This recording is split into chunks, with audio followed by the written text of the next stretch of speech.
At noon, we got our first of 4 noon games. I'm going to be honest. It's nice to have it narrowed down a little bit, right? There's no, at the beginning of the season, there's so many games that it's going to have playoff implications. It's nice to, number one, know which ones are going to actually have playoff implications. Like, for instance, at the beginning of the season, I'm doing games like UTEP, Jack State. Let's be honest, UTEP, Jack State probably is not going to have the most playoff implications.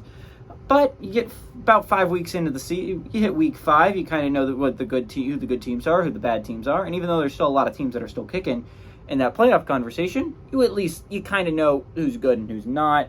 And normally the bad teams have 2 losses by now, and normally the teams that only have 1 loss, or at least are close to that, are like at least decent football teams, right?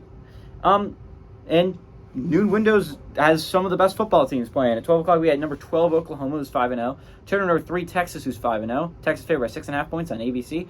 Game that could easily determine who goes to the Big 12 championship, right? This is a phenomenal football game. Very important if we're looking at the playoff picture, right? If Oklahoma wins, they suddenly become a front runner to make the playoffs because even though you got to go through a gauntlet that is the Big 12, there's a lot of football teams that you could contribute up there. You just beat the best football team in the Big 12.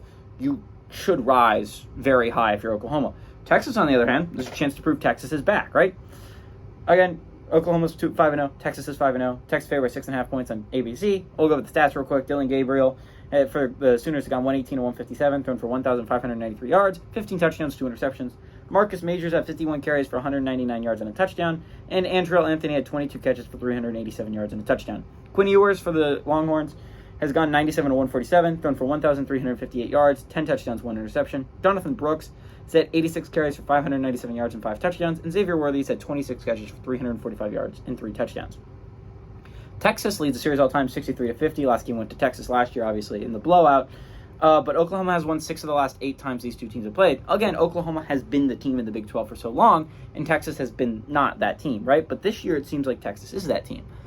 But Oklahoma's playing really good football too, and it's being underappreciated because of how awesome Texas is. They've already beaten Alabama, right? Like, that's a big win early on in the year. They gave Texas a lot of respect, which is why they're number 3 in the nation, only behind Georgia and Michigan. A lot of respect for Texas. Oklahoma should have a lot of respect too. This team that's playing like a top 10 football team right now. I understand they had some clunky offensive games, right? The SMU game was not a blowout, and the Cincinnati game wasn't one either, right? They played at least somewhat tight games with football teams that didn't have the best offenses. Texas does have the best offense that they've played so far. That's definitely going to be the biggest threat for an Oklahoma defense. But Oklahoma defense has been playing pretty well here. So is the Texas's defense. But both these offenses, you're talking about the best quarterback showing of the day. I understand that next week there's going to be some arguments. Brady Cook versus Jaden Daniels is going to be a lot of fun in LSU, Missouri. There's other arguments for best quarterback match of the day, but in my opinion, Quinn Ewers versus Dillon Gabriel is by far the best one. Dillon Gabriel is playing phenomenal football. Quinn Ewers is playing phenomenal football. Quinn Ewers is playing like a first-round draft pick right now. I'm really excited to see what this Texas team can do, right? Unlike in many years, right, it's been all on the offense. For instance, when Sam Ehlinger was the Texas quarterback, a lot of winning games was on Sam Ehlinger's shoulders, and a lot of the times he came up a little bit short because it was, in fact, all on his shoulders. The defense for this team is actually legitimately good. Defense for Oklahoma is legitimately good. But the over has hit in this game so many times for the past couple of years, you'd be crazy not to hit the over. The only time since 2014 that it's hit the under was last year in the Texas blowout. I don't think it's going to be a blowout this year. I still like Texas to win, though. I think Texas is a better football team, but I don't think it's by a lot. Give me Oklahoma to cover, but Texas to win.